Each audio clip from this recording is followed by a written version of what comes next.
Soy Saúl Martínez Horta, soy neuropsicólogo clínico en el Servicio de Neurología del Hospital de la Santa Creu i Sant Pau en Barcelona, también en el Centro de Diagnóstico e Intervención Neurocognitiva de Barcelona. Llevo más de 15 años dedicado a la neuropsicología clínica y soy autor del libro Cerebros rotos y ¿Dónde están las llaves? Neuropsicología de la vida cotidiana. Hola Saúl, es un honor estar hoy aquí contigo. Soy Hilda Mosquera, una apasionada de la educación y madre de 3 maravillosos niños. Y será un honor poder hablar hoy sobre un tema tan interesante como es la salud del cerebro desde esta perspectiva de la neurociencia que tú trabajas y cómo esto nos impacta en nuestras vidas. Es un placer, Hilda. Bueno, Saúl, tú eres neuropsicólogo. Para una persona que no sepa qué es esto, qué es esta disciplina, ¿puedes contarnos de qué se trata y cómo surgió esa vocación? Hay una respuesta que sería como la formal, ¿no? la definición de diccionario de lo que es la neuropsicología. Yo creo que para que la gente lo entienda de una forma simple, primero hay que tener en cuenta que la psicología es una disciplina muy amplia, cuyo objetivo en esencia es el estudio del comportamiento, de la conducta humana. Y eso se puede hacer desde distintas áreas. La psicología social, que observa cómo aparece o se produce la conducta en sociedad, la educativa, la clínica. Y los neuropsicólogos somos personas que nos hemos especializado en intentar entender cuál es la relación que existe entre el cerebro y, en esencia, en cómo funciona un cerebro y cómo, gracias al funcionamiento del cerebro, se expresa el comportamiento, la conducta y la cognición en el ser humano. Pero yo ahí añadiría que, a diferencia de lo que quizás tiene más que ver con la neurociencia en general, los neuropsicólogos, la neuropsicología es una disciplina eminentemente clínica. ¿Y eso qué significa? Nosotros hemos aprendido mucho de observar y de estudiar un cerebro en condiciones de normalidad. Pero en neuropsicología, nuestro objeto de estudio es aquello que sucede cuando el cerebro se estropea.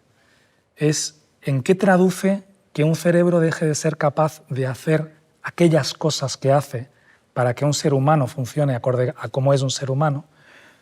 Y ahí es donde entra la segunda definición que a mí me gusta, que es menos formal, que es que nos convertimos en algo así como arqueólogos de los procesos cognitivos. Nosotros somos exploradores, somos personas que utilizamos una serie de herramientas, no solo administrar tests o pruebas, en un intento para comprender, por ejemplo, si está fallando la memoria, pero a expensas de qué está fallando. ¿Cuál de los procesos implicados en lo que llamamos memoria puede dar lugar a que una persona aparentemente no sea capaz de recordar? Y quien habla de memoria habla de cualquier otro proceso cognitivo. Y atendiendo a cómo entendemos que funciona un cerebro, eso que estamos viendo desde este acto como de arqueólogo, ¿qué nos sugiere desde la perspectiva de la disfunción en el cerebro? Nos hace pensar que hay un sistema en particular que está fallando, y teniendo en cuenta lo que sabemos de cómo se comportan determinadas enfermedades, esto que estamos viendo se parece al esquema mental que tenemos de lo que es previsible que suceda en alguna enfermedad. Quiero decir, esto que estamos viendo nos está sugiriendo un diagnóstico. De modo que, en resumen, neuropsicología clínica es ser grandes exploradores de lo que hace un cerebro para convertirnos en seres humanos y grandes exploradores de lo que quizás no está funcionando del todo bien. Y digo exploradores porque nosotros estudiamos algo que es invisible. Hay otras disciplinas científicas y médicas que observan algo que se puede ver a simple vista, ¿no? Si yo no puedo mover una mano, o si me ha salido pues, un eczema en la piel. Pero los procesos cognitivos no se observan, no se ven. Nosotros vemos la conducta, cómo ejecuta una persona algo, pero lo que está por debajo de eso es invisible. Y nuestra función es, de algún modo, intentar ver qué está pasando por ahí debajo. Y en cuanto a mi vocación, pues es una historia que a mí me gusta mucho explicar, porque, simplificando un poco el escenario, yo he sido lo que podríamos considerar el peor estudiante que existió jamás. Sin duda no soy el peor, ni fui el peor, pero fui un terrible estudiante. Yo era una persona, repetidos cursos, mi media de suspenso era de unas 6 asignaturas, básicamente porque no abrí un libro en mi vida. Y a mí me costaba mucho entender por qué no era capaz de hacer las cosas que con suma facilidad hacían otros chavales de mi escuela, ¿no? Yo llegaba tarde a todos lados, no era capaz de organizarme o de anticipar que tenía un examen y que tenía que estudiarlo, pero tampoco me motivaba el hecho de hacerlo. Yo me pasaba el día andando en monopatín, literalmente. Por suerte, mis padres siempre tuvieron la sensación, una sensación que yo también tenía, pero que a mí me generaba mucha frustración, que es que no era poco listo. Pero no tenía yo las herramientas. Mis padres buscaban alguna forma de motivarme, intentar entender qué sucedía. Y por pura casualidad, o quizás no, en algún momento de mi vida, un verano en el que yo suelo decir que me da la impresión que mi corteza prefrontal creció medio milímetro y fui un poquito más maduro, después hablaremos de eso, mi padre me regaló un libro de casos clínicos en neurología, que no era de Oliver Sacks. Podría parecer como muy obvio que fuese un libro de Oliver Sacks, pero no lo era. Y en ese libro, a través de casos clínicos, un neuropsiquiatra de Londres narraba historias de personas con enfermedades del cerebro que de pronto a mí me descubrió un mundo que me pareció terroríficamente fascinante, terrorífico por complejo, pero fascinante porque desde... Recuerdo que fue una reflexión como muy simple. Me dije a mí mismo, ostras, este aparato puede darle respuesta a muchas inquietudes que yo me estoy planteando continuamente. Y de ahí nació una pequeña gran obsesión que me llevó de pronto a cambiar completamente mis hábitos educativos porque ahora tenía un motivo y desde aquel instante en convertirme en alguien dedicado al estudio del cerebro, especialmente del cerebro cuando se estropea. Y de ahí nace mi vocación. Justo tú tienes un libro que has llamado Cerebros Rotos.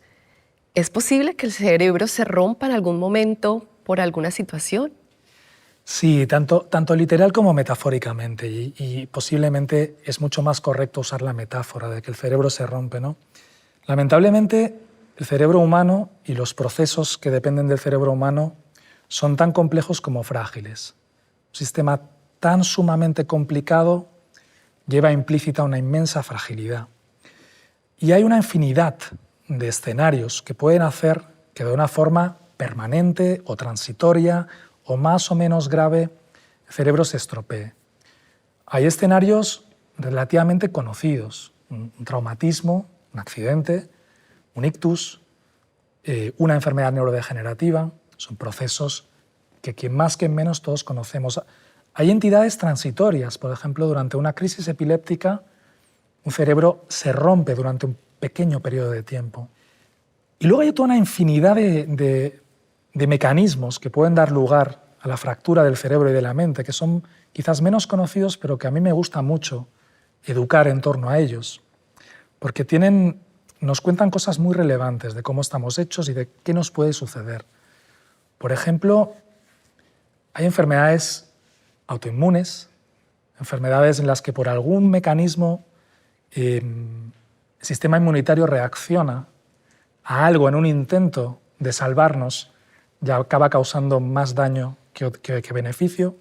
Hay enfermedades mediadas por exponernos a determinados tóxicos, síndromes metabólicos, incluso determinados tipos de cáncer que pueden afectar a partes del cuerpo muy alejadas del cerebro, pueden desencadenar una cascada de acontecimientos negativos a nivel cerebral. Y si me permites, te voy a poner algún ejemplo de estos menos conocidos. En el caso de las enfermedades autoinmunes, es un escenario que durante los últimos años ha ido cobrando mucha relevancia. Porque fíjate, en torno al 2007, un neurólogo de Barcelona, profesor Josep Dalmau, descubrió que, sobre todo en mujeres que a una edad donde es relativamente frecuente que debute un problema de salud mental, como es la esquizofrenia, sobre los 20 y pocos, pues en una proporción significativa de esos casos, estas mujeres lo que tenían era un teratoma, un tipo de quiste, de cáncer benigno de ovarios. ¿Qué estaba sucediendo? Que había una respuesta autoinmune contra este tejido tipo tumor. Lo que pasa es que este teratoma suele contener, como células, digamos, que no deberían estar allí, receptores anti-NMDA, que es algo que también tenemos en el cerebro. En consecuencia, cuando estas mujeres desarrollaban este tipo de teratomas, se desencadenaba una respuesta autoinmune que en un intento de acabar con el cáncer destruía los receptores anti-NMDA del cerebro, desencadenando una clínica psiquiátrica compleja que si la viésemos nos parecería que no es distinguible de lo que hemos visto muchas veces en problemas de salud mental.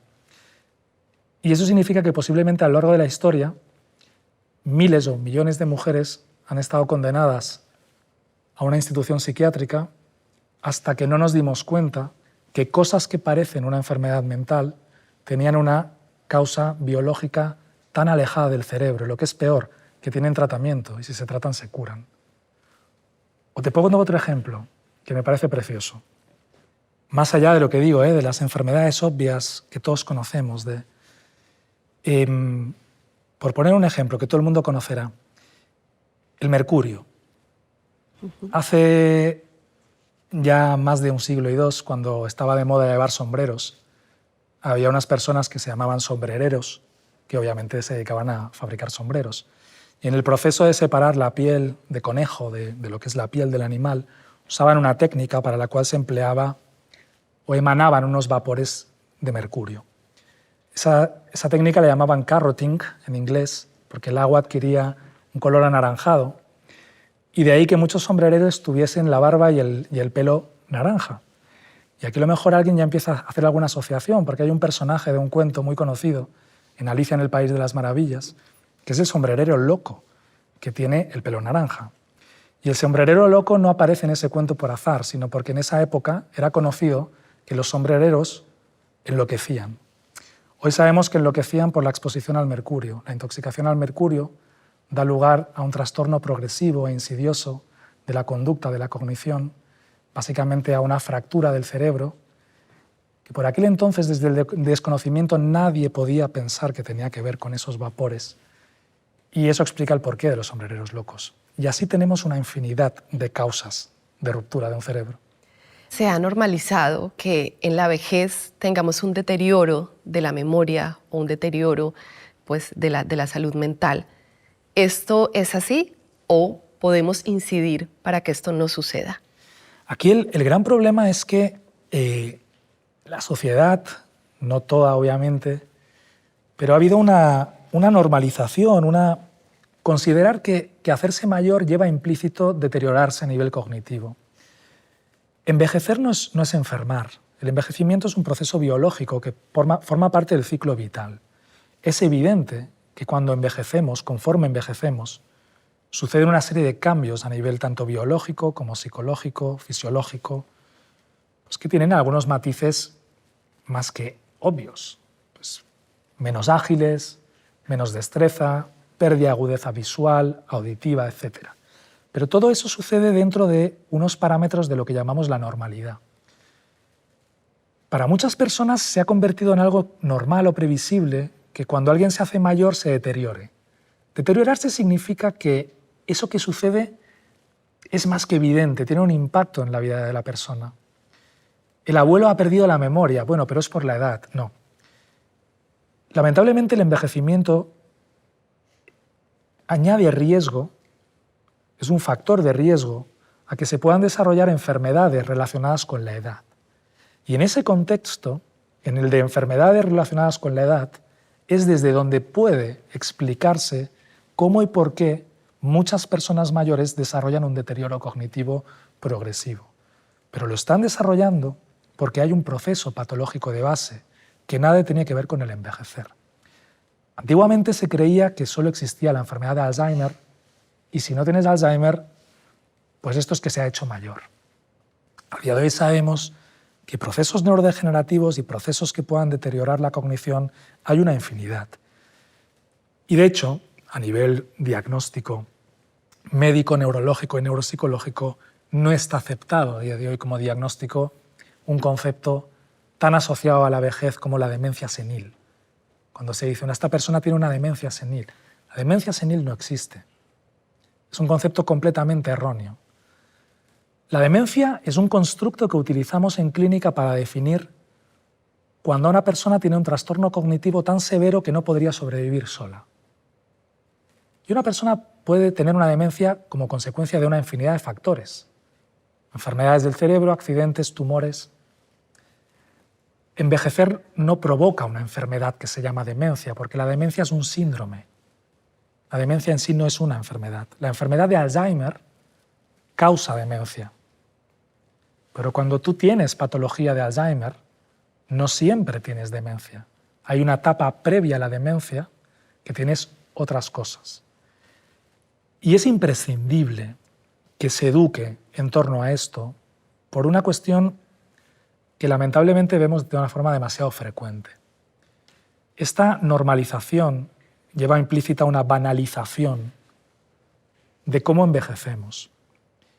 Y es evidente que los mismos esfuerzos que desplegamos en las primeras etapas de la vida y en nuestra madurez, en muchas ocasiones no se despliegan al final de la vida.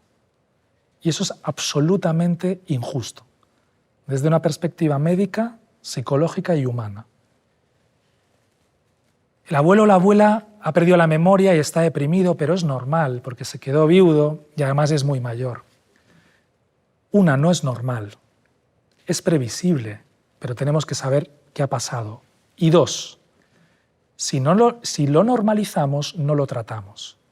Una persona mayor, de 80, de 90, me da igual, merece ser feliz, merece estar en contacto con los suyos y por lo tanto no podemos trivializar todo esto, hay que tratarlo como lo que es. Igual que lo haríamos con una persona de 50 años que pierde la memoria.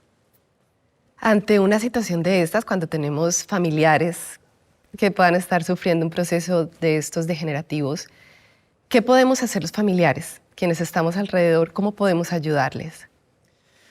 En muchas ocasiones, cuando hablamos de enfermedad neurodegenerativa, quien menos padece, sin pretender simplificar el concepto de padecimiento, pero quien menos padece es la persona afectada, en muchas ocasiones, no en todas. Y a quien más impacto supone lo que está sucediendo es al entorno.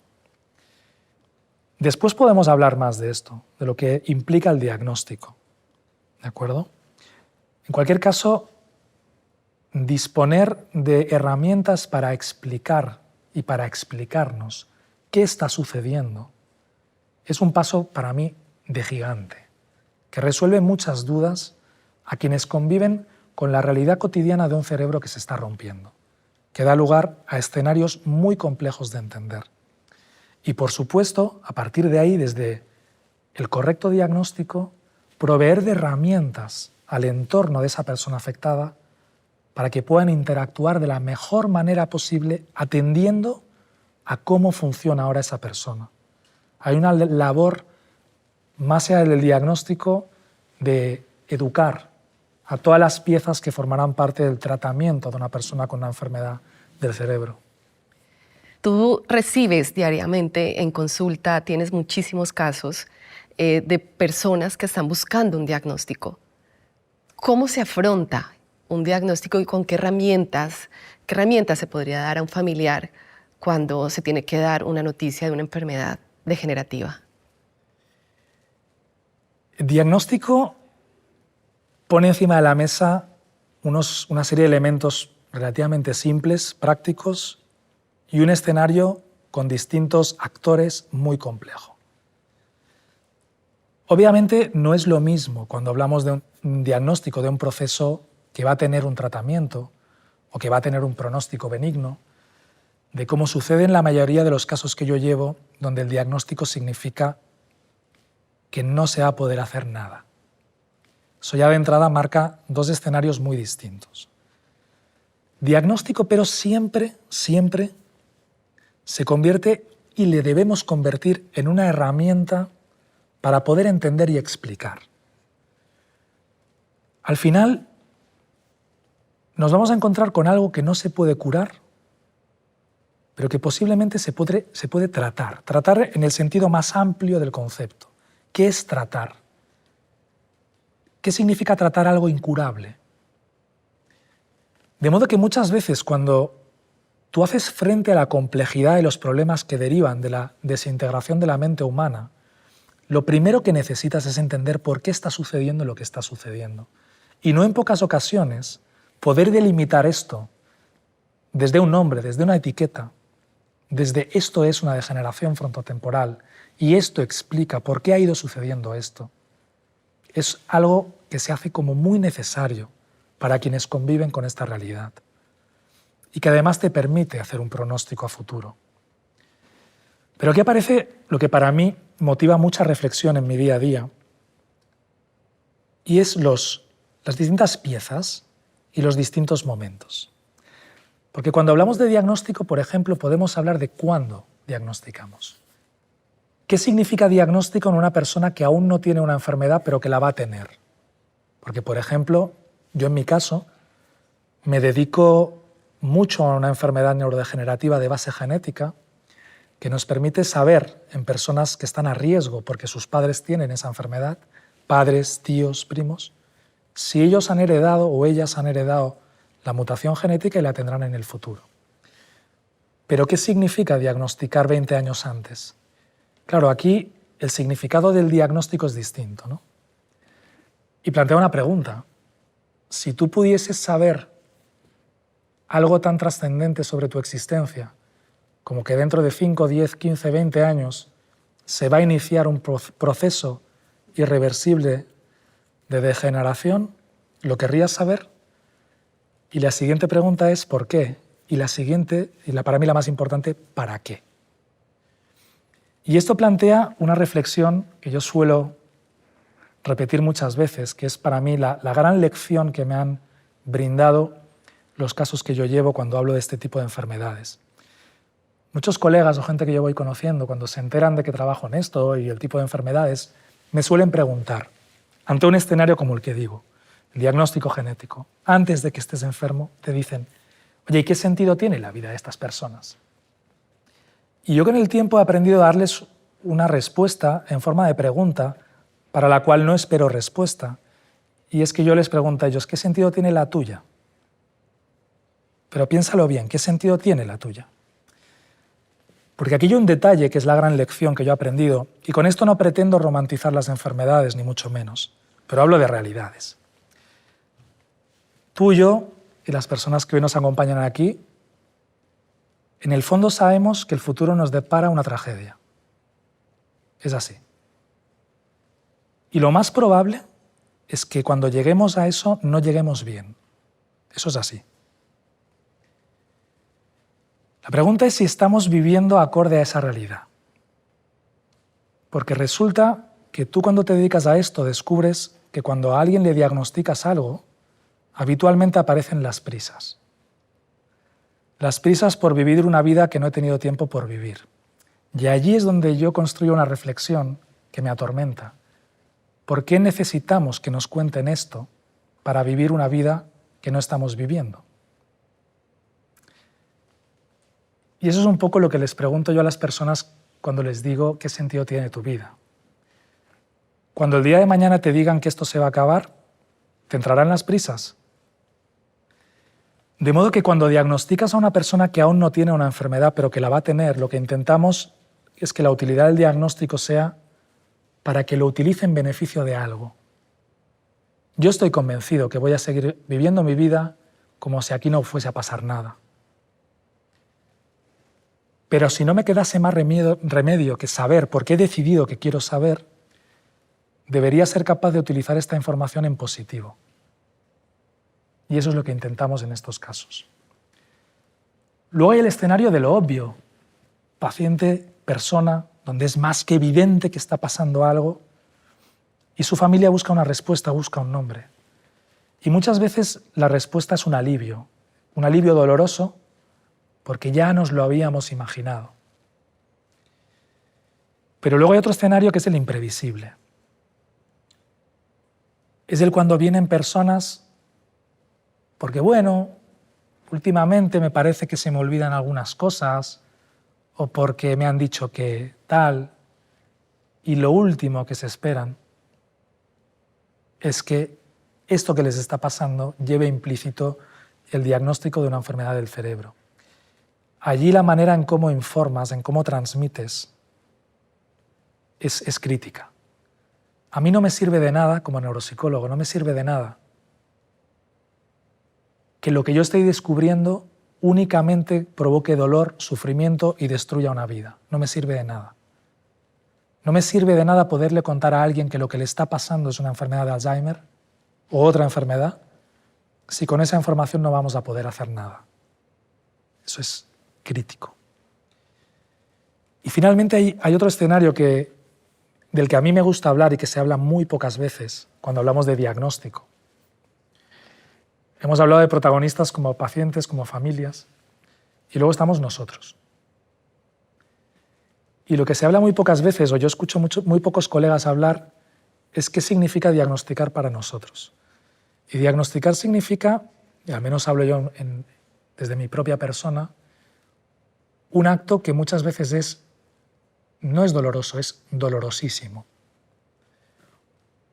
Trabajar con la enfermedad y con el sufrimiento de otro ser humano es fascinante, pero exponerse al sufrimiento humano es terriblemente traumatizante.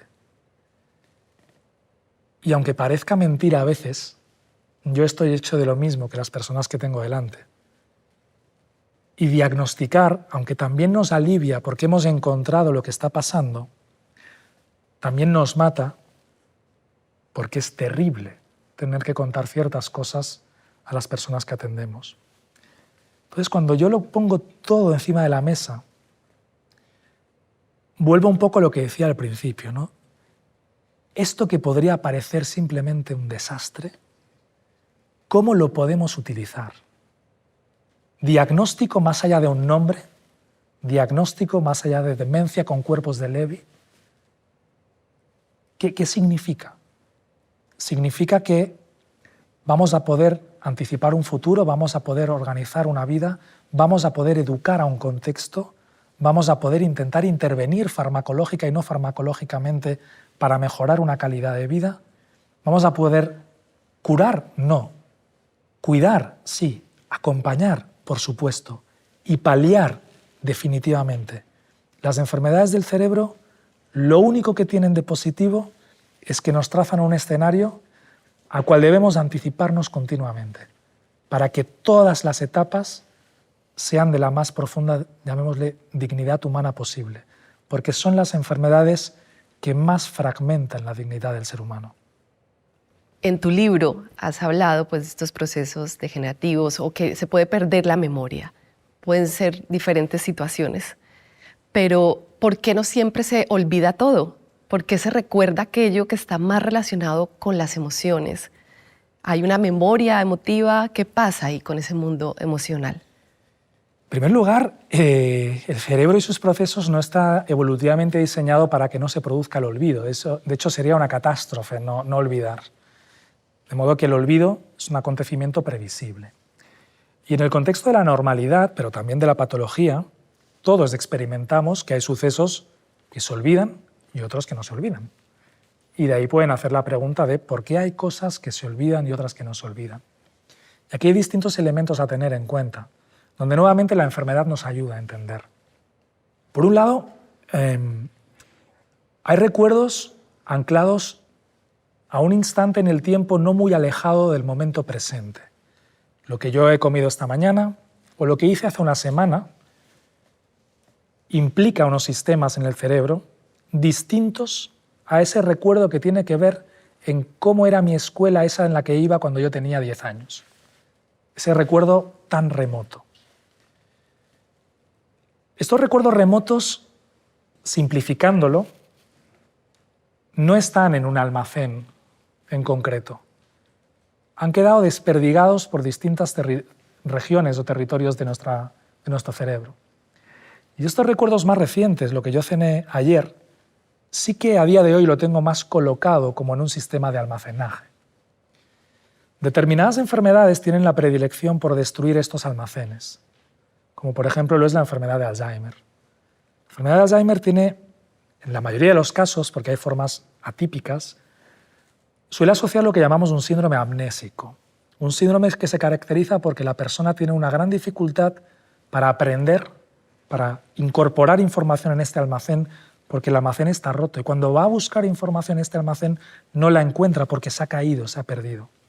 Pero sorprendentemente, incluso en un paciente evolucionado con la enfermedad de Alzheimer, le hablas de su niñez y te la cuenta. Porque esos recuerdos no están en estas zonas que el Alzheimer tiene predilección por desintegrar muy al principio, están en otros lugares. Ese es uno de los motivos que explica el cómo se distribuyen los recuerdos o las memorias atendiendo al gradiente temporal, por qué unos permanecen y otros no. Luego hay otro escenario, y es que hay muchas cosas que creemos que hemos olvidado que no las hemos olvidado. Primero porque hay cosas que no se han olvidado porque jamás las aprendimos. Muchas veces la gente dice, ostras, es que se me olvidan muchas cosas. Y yo les suelo explicar, para que se produzca el fenómeno del olvido, es absolutamente necesario que se haya producido el aprendizaje. Y para que se produzca el aprendizaje son necesarias otras cosas. Quizás lo que sucedió es que no aprendiste. Luego podemos también hablar de ello. Pero si yo he aprendido y tengo la impresión de que he olvidado, aquí es donde nosotros a veces tenemos que valorar si en efecto se ha producido el olvido y la información ya no está, o si lo que no consigues es acceder a la información. Hay recuerdos a los cuales es más fácil acceder, hay recuerdos a los cuales es más difícil acceder. Y en última instancia, hay un fenómeno obvio, y es que hay experiencias que suceden en un contexto en el que cohabita la situación con la emoción, y eso involuntariamente en muchos casos convierte muchos de los elementos que están en ese contexto en una memoria imborrable. Creo que todos podríamos más o menos situarnos con bastante precisión mientras observábamos los atentados de las Torres Gemelas, o mientras revivimos los atentados en Madrid, o cuando recordamos nuestra primera cita, o incluso la primera canción que bailamos con X. Esos recuerdos tienen un aspecto muy distinto, muy distinto. ¿Pero por qué? ¿Por qué sucede esto? Porque las emociones a lo largo de la evolución han jugado un papel crítico en la supervivencia de nuestra especie y de otras especies. Y cuando el cerebro se emociona, una cosa es la experiencia que nosotros tenemos, pero la otra cosa es lo que la emoción le cuenta a un sistema que lleva millones de años evolucionando. Y lo que la emoción le cuenta a este sistema es sencillo. Le cuenta, hey, esto es relevante para tu supervivencia. De modo que cuando algo sucede asociado a emoción, la información que estos sistemas del cerebro dedicados a procesar la emoción y la memoria, lo que a ellos les llega es un cuidado, que esto es sumamente importante para nuestra especie. No lo olvides.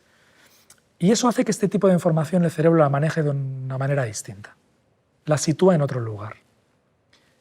Y eso da lugar a escenarios clínicos muy bonitos de ver, entre comillas, ¿no? Por ejemplo, yo recuerdo un caso, contaré tres ejemplos. Un caso de un hombre en Barcelona que era un famoso fotoperiodista que padeció una parada cardiorrespiratoria en la calle y nadie le ayudó. Porque cuando tú vives en una zona rica y pasas a ser un hombre tirado en el suelo, te conviertes en invisible.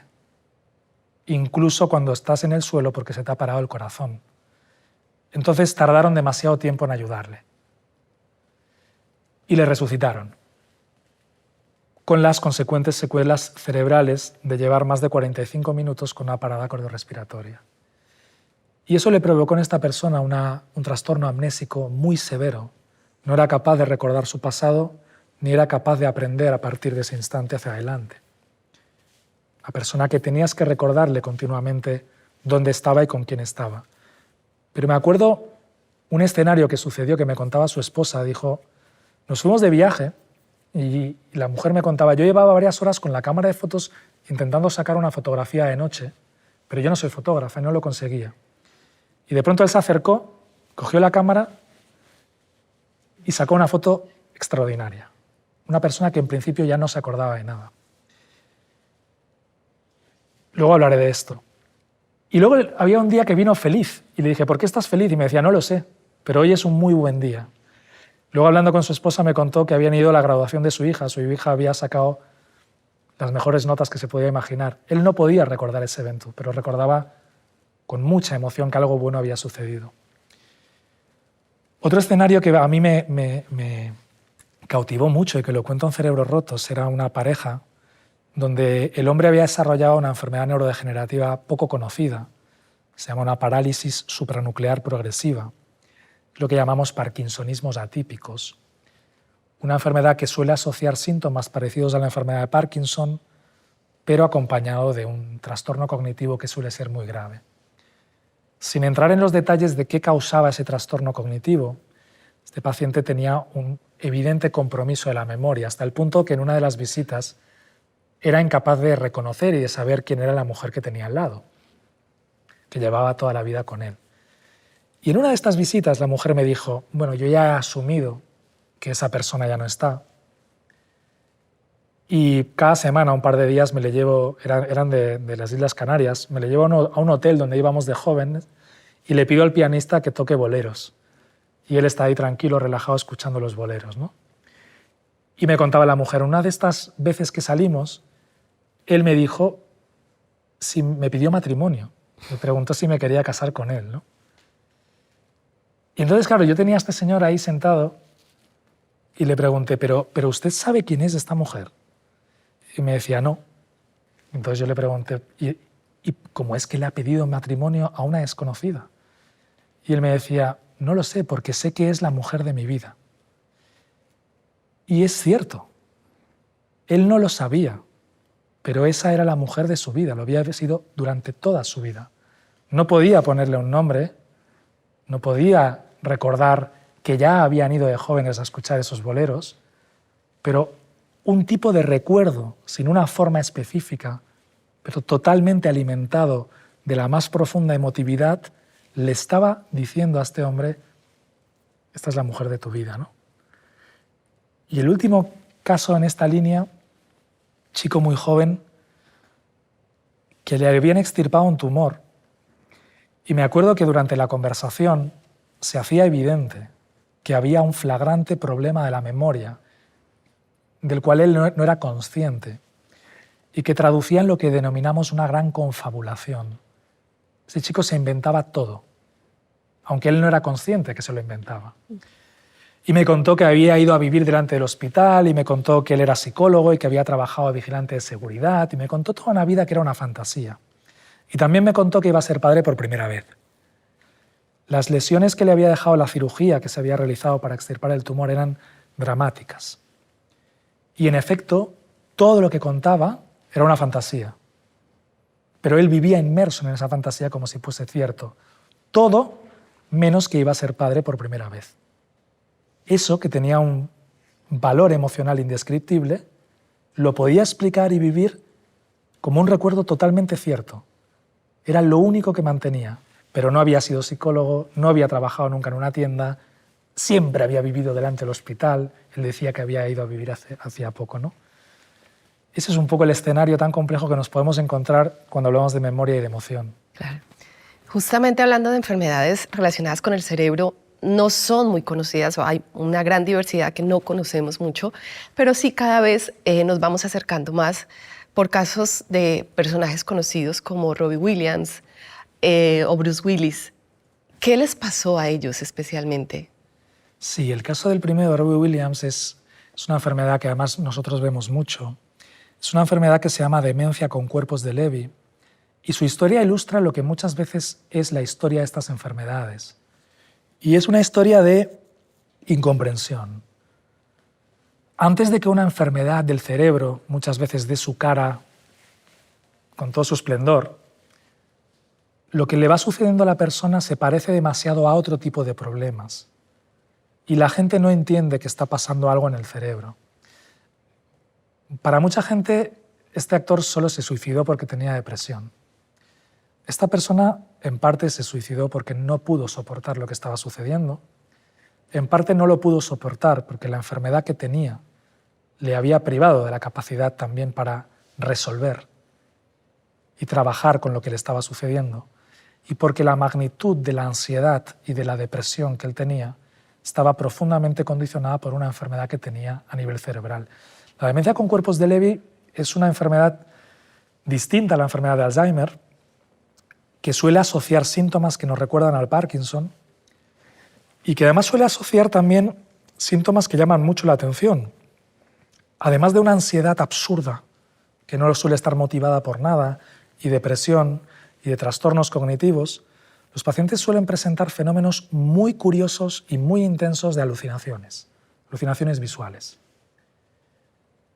Fenómenos que en muchas ocasiones tienen los elementos típicos de la narrativa en torno a los fenómenos paranormales y que dan que pensar muchas veces en hasta qué punto, yo creo que es en mucho punto, las enfermedades del cerebro han ayudado, han contribuido a construir las historias, los cuentos en torno a lo sobrenatural. Hace pocos días veía a una persona que tenía la misma enfermedad que Robin Williams y me contaba que la enfermedad en algún momento empezó a ver en el techo unas manchas de humedad negras de las que poco a poco empezaron a aparecer personas sin cara, ahorcadas, que colgaban del techo.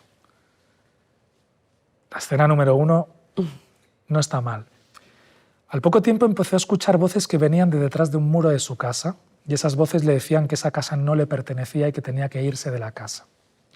Al poco tiempo, cuando se miraba al espejo, la mujer que aparecía en el espejo no era ella, era otra, que la instaba también a marcharse. Llegaron las vacaciones y se fueron a una casa que tenían en la playa y aparentemente allí las voces no fueron. Pero al poco tiempo sus familiares la encontraron de nuevo gritándole a un muro porque escuchaba las voces que le decían que se fuese de allí. Cuando volvieron a casa tenían la plena convicción de que había unas entidades que vivían detrás del muro y que a través de un armario podrían acceder a su casa y llevársela. De modo que se convenció de que tenía que cerrar con llave el armario. Y narraba muy bien esta mujer cómo mientras estaba cerrando el armario vio aparecer unos brazos que no eran los suyos por su espalda, que sujetaron y se llevaron la llave que, por cierto, no ha encontrado. Pero esta narrativa, que es muy típica de este tipo de enfermedades, tiene unos matices tan espectaculares desde el plano de lo sobrenatural. Otro paciente con una enfermedad similar, me acuerdo, me contaba, él había trabajado en un monasterio cerca de Barcelona y una tarde vio llegar a su casa a 12 monjes sin cara. En las alucinaciones de personas muchas veces no tienen cara. Y vio llegar a 12 monjes, vestidos de monjes, como frailes, entraron en el comedor de su casa y la reacción que el hombre tuvo, y esa reacción también te cuenta mucho de cómo disfunciona un cerebro, es que les puso la mesa para que se quedasen a comer. Esta enfermedad es sumamente compleja desde el punto de vista de la vivencia que tienen las personas y de la incomprensión que causa en el entorno. En el caso de Bruce Willis, él ha desarrollado un síndrome que observamos en un tipo de enfermedad también distinta al Alzheimer, que se llaman demencia frontotemporal. Las demencias frontotemporales hay dos grandes grupos: las variantes conductuales y las afasias progresivas primarias. El lóbulo frontal juega un papel crítico en que el ser humano sea como es un ser humano, en regular nuestra conducta, en inhibir nuestros impulsos, en saber entender, sentir, experimentar cómo se siente el otro, en la gestión de las emociones. De modo que cuando lesionas un lóbulo frontal, todo esto se desmonta. Y aparecen conductas groseras, desinhibidas, violentas, maleducadas. La variante conductual de la degeneración frontotemporal es esto. Mientras que las afasias progresivas primarias son enfermedades en donde lo que se empiezan a lesionar son estructuras que juegan un papel central en la producción del lenguaje a distintos niveles. Hay distintos tipos de afasias progresivas primarias, una de ellas vinculada a la enfermedad de Alzheimer, una forma atípica, la persona pierde los nombres, la afasia logopénica, y dos vinculadas a la degeneración frontotemporal, que es lo que le ha sucedido a Bruce Willis.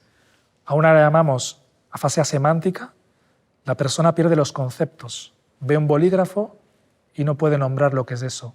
El concepto bolígrafo ha desaparecido. Y las otras las llamamos agramaticales no fluentes. La persona empieza a emitir un discurso desorganizado, etc. Pero fíjate, estas enfermedades, todas ellas frecuentes, el elemento central, lo que las define, lo que nos pone en alerta, no se parece en nada a lo que todo el mundo piensa cuando piensa en enfermedad degenerativa, que es Alzheimer. No hablamos de memoria, hablamos de una persona que de pronto empieza a ser violenta, o desinhibida, que hace gastos excesivos. O hablamos de una persona que no organiza bien el discurso. O hablamos de una persona que está viendo fantasmas. De modo que educar en torno a estos síntomas es necesario para que las personas aprendan a identificar más allá de lo que es un problema de memoria, algo que puede merecer la pena que veamos. Nos has estado hablando de todas estas enfermedades neuronales, estas enfermedades degenerativas, pero ¿cuándo deberíamos preocuparnos? Por ejemplo, nos pasa, o a mí me ha pasado y creo que a todos nos ha pasado, que vamos a la cocina y como que llegamos y no sabemos a qué íbamos, o constantemente no sabemos dónde hemos dejado las llaves, o estamos teniendo situaciones como de pérdida de memoria que pues consideramos cotidianas, pero deberíamos preocuparnos. ¿Hasta qué punto sí? ¿A partir de cuándo? ¿Cómo se explica esto? Es verdad que mucha de la narrativa que hacemos en torno a memoria y demás en estos contextos clínicos tienen que ver con la enfermedad. Y a mí me gusta mucho recordar que desde esta fragilidad que acompaña a un sistema tan complejo como es el cerebro, es fácil contemplar el que sucedan una infinidad de situaciones cotidianas que no tienen nada de maligno, es decir, que son benignas, pero que tienen el aspecto de que aquí algo ha fallado, aquí algo no ha salido bien. No nos tendría que sorprender demasiado. Es decir, estamos hablando de un sistema sumamente complejo que continuamente está trabajando en un intento de resolver algo muy problemático, que es comprender el mundo en el que estamos, el externo y el interno, y que eso no siempre salga bien, es previsible.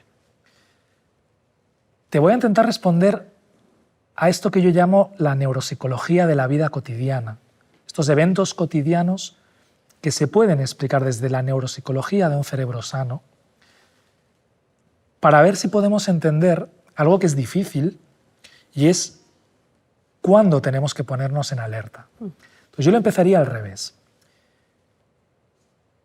La cognición, es decir, el cómo se expresa el lenguaje, la memoria, la atención, etc., puede fallar eventualmente por una infinidad de motivos que ahora comentaremos. El suceso puntual, anecdótico, que no va a más, que se puede repetir varias veces, obviamente, pero que no es algo que se instaura, se queda allí, da la impresión de que lentamente progresa, o incluso, aunque yo no me dé cuenta, que los otros ven que me afectan mi funcionamiento día a día, ¿no? Está empezando a interferir el cómo yo funciono. Cuando dejamos la anécdota y nos encontramos con algo que se reitera y que empeora y que los otros empiezan a notar, hay que consultar. Tener que consultar no significa, ay Dios mío, tengo una enfermedad. Puede haber una infinidad de causas detrás y no todas son enfermedades del cerebro, y cuando son enfermedades del cerebro, no todos son enfermedades intratables o progresivas, etc. Yo suelo decir que es tremenda la diferencia, ¿no?, que existe entre lo que es prevención de determinados procesos para los cuales se ha hecho una muy buena psicoeducación, como lo es el cáncer de mama, como lo es el cáncer de próstata, ¿no? Y en cambio en todo lo que tiene que ver con lo que es salud mental, ya no solo enfermedad cerebral, todo lo que es salud mental y todo lo que son enfermedades del cerebro, hay una distancia tremenda. En parte, entiendo, por el desconocimiento y por el miedo, ¿sí? Pero cuanto mejor las expliquemos y mejor entiendan las personas qué es lo que podemos hacer, yo creo que más fácil será para todos actuar antes. Yo suelo contarle a la gente una regla que debería ser muy simple. Tú cuando vas al médico, ¿por qué vas? Quiero decir, cuando una muela te duele demasiado, ¿vas? Si te sale un bulto que no tenía, ¿vas? Si de pronto es obvio que no te encuentras bien, ¿vas? Pues con lo cognitivo y con la conducta pasa exactamente lo mismo. Si hay una tristeza que persiste en el tiempo y no me deja vivir como antes, hay que consultar.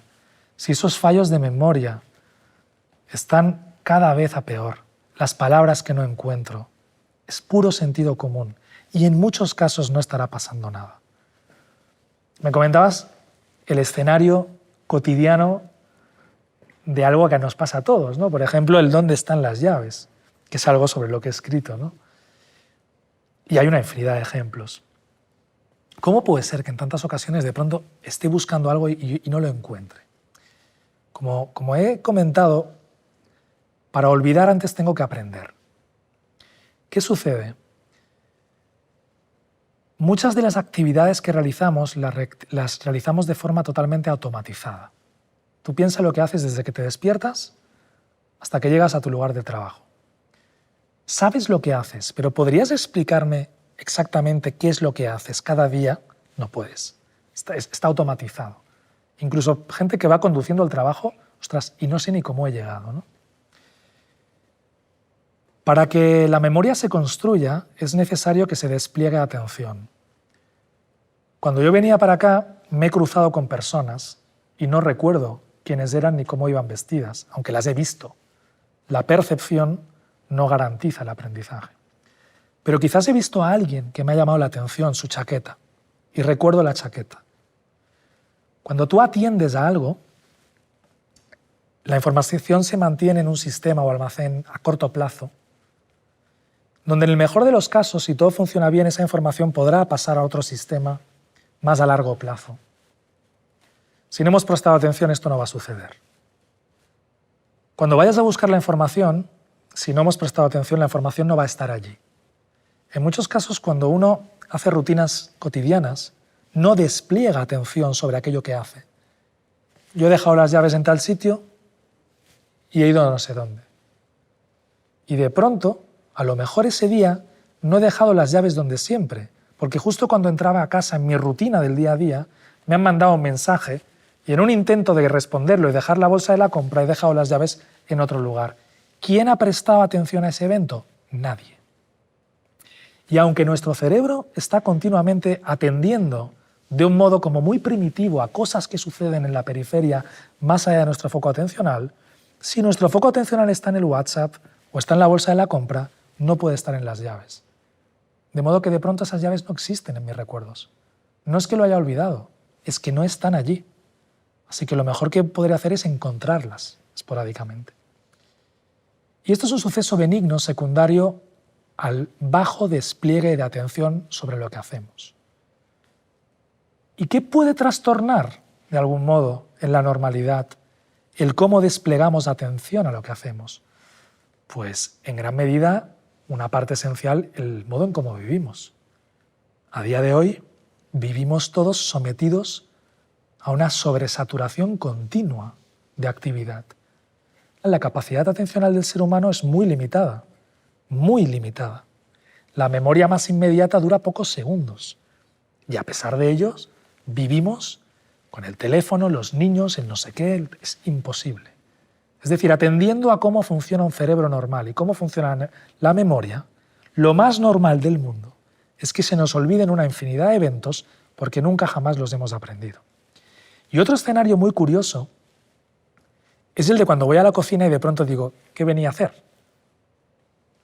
Y eso ilustra un fenómeno neuropsicológico que todos experimentamos, pero que a mí me parece, como todos, muy bello, ¿no? Es el ser humano se agenda tareas mentalmente y luego se olvida de ellas, pero suceden. ¿Qué quiero decir?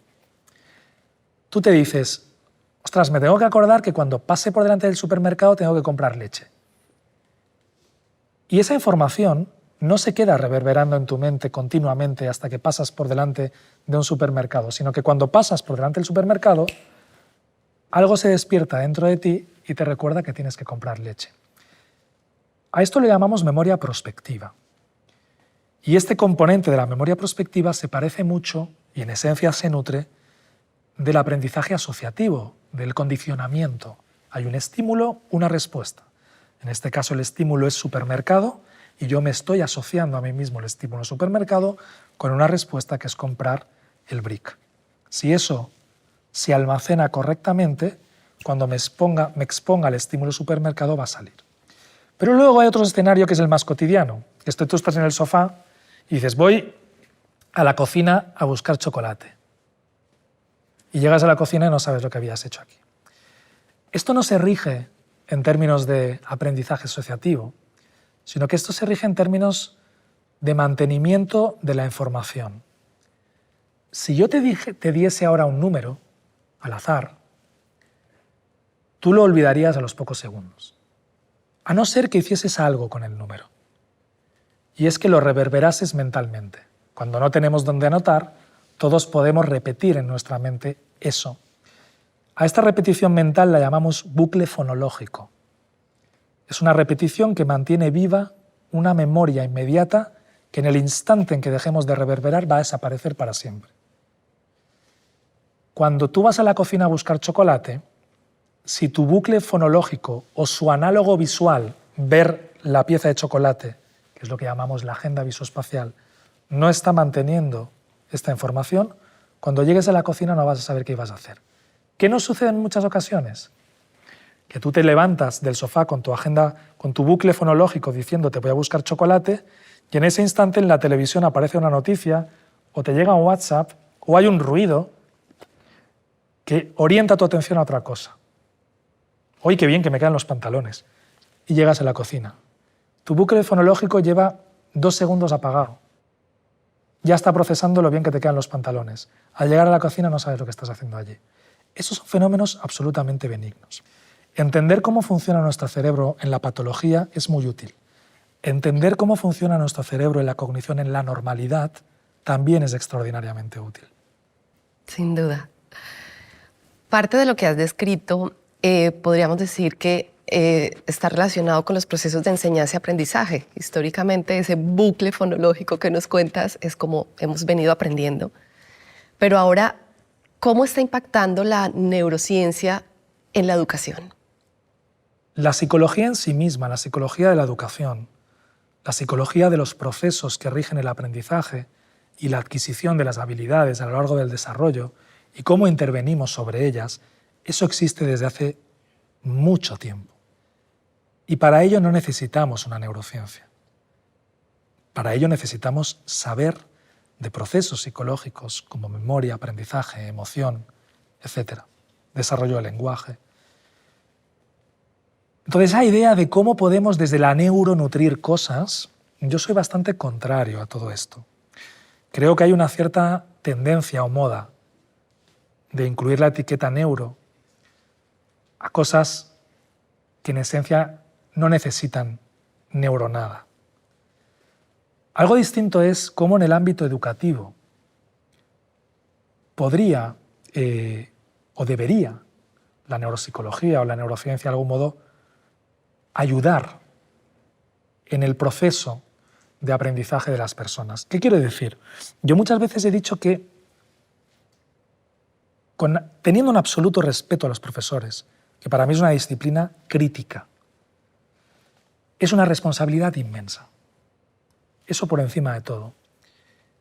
Y lo que sucede durante los procesos de aprendizaje, lo que sucede en una escuela, tiene mucho que ver con la construcción de un individuo, tiene mucho que ver con una infinidad de procesos que dependen de un cerebro y que también son susceptibles a fallar.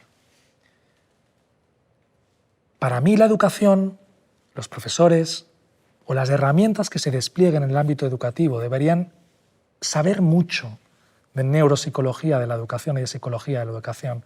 Deberían saber mucho de cómo funciona la memoria y la atención, de cómo disfunciona, de cómo se adquiere o se desarrolla el lenguaje, de cuáles son los signos de que algo está pasando a nivel de desarrollo de las habilidades lingüísticas, motoras, espaciales, atencionales, como para ser la pieza de cribado inicial, ¿no? El lugar donde se detecta por primera vez que aquí algo está sucediendo. Y atendiendo a las bases científicas que rigen todo esto, hey, aquí está pasando algo.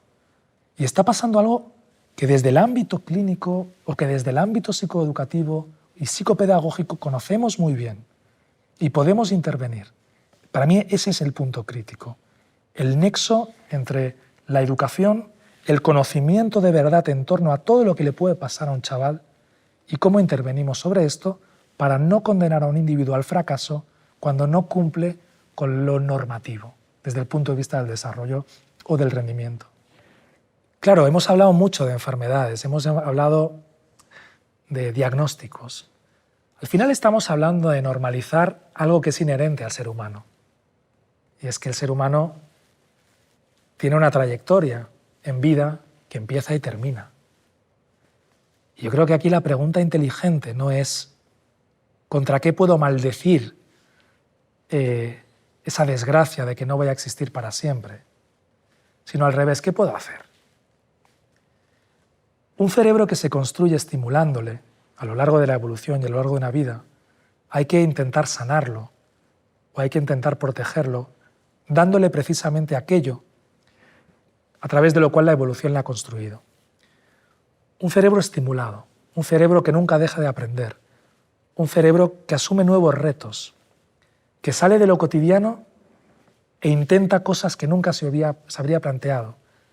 Es que ya no te tocan por edad, precisamente porque no te tocan ya por edad. Aprende a bailar tango ahora que tienes 85 y a tocar la guitarra y a pintar. Eso es lo mejor que le podemos dar a un cerebro. Cuando a mí me preguntan, pero entonces, ¿qué hacemos a nivel de estimulación cognitiva, ¿no? Hablemos o no hablemos de enfermedad. ¿Qué ejercicios de realidad virtual o de ordenador? No es necesario. La interacción social, la vida con toda su complejidad, es el mejor escenario. Dejar a una persona con una enfermedad cerebral encerrada en casa no sirve para nada. Y a un individuo sano, sumido en lo cotidiano y aburrido, tampoco. Hay muchas variables que condicionan nuestra salud cerebral que son fácilmente modificables. Nuestro estilo de vida juega un papel crítico en lo que va a suceder en nuestro futuro desde la perspectiva de la salud de nuestro cerebro. El control de los factores de riesgo cardiovascular, que parece un mantra, ¿no? Estamos continuamente hablando de ello, pero es que hablamos continuamente de ello porque pocas cosas hay más obvias que esta. Mucha gente sabe lo que tiene que ver el alcohol o el tabaco con los problemas del corazón, pero mucha gente desconoce que la copita a diario y ese colesterol, que bueno, tampoco hay para tanto, o esa hipertensión mal gestionada, a medio o largo plazo asocia una infinidad de patología, de problemas de índole cerebral que se pueden corregir. Entonces, al final, teniendo en cuenta que no vamos a ser jamás inmortales, teniendo en cuenta que somos una especie que vive mucho, muchísimo tiempo, quizás demasiado, gestionar todo aquello que impacta nuestra salud de una forma mucho más simple de lo que pueda parecer es en esencia la mejor garantía que tenemos de un envejecimiento saludable, incluso si llegamos a padecer una enfermedad. Bueno, Saúl, pues de verdad que ha sido fascinante poder conocer hoy sobre la salud del cerebro, el funcionamiento del cerebro, tener esta charla tan motivante, tan interesante, que de verdad pues me llevo con grandes aprendizajes. El placer ha sido mío. Muchísimas gracias. A ti.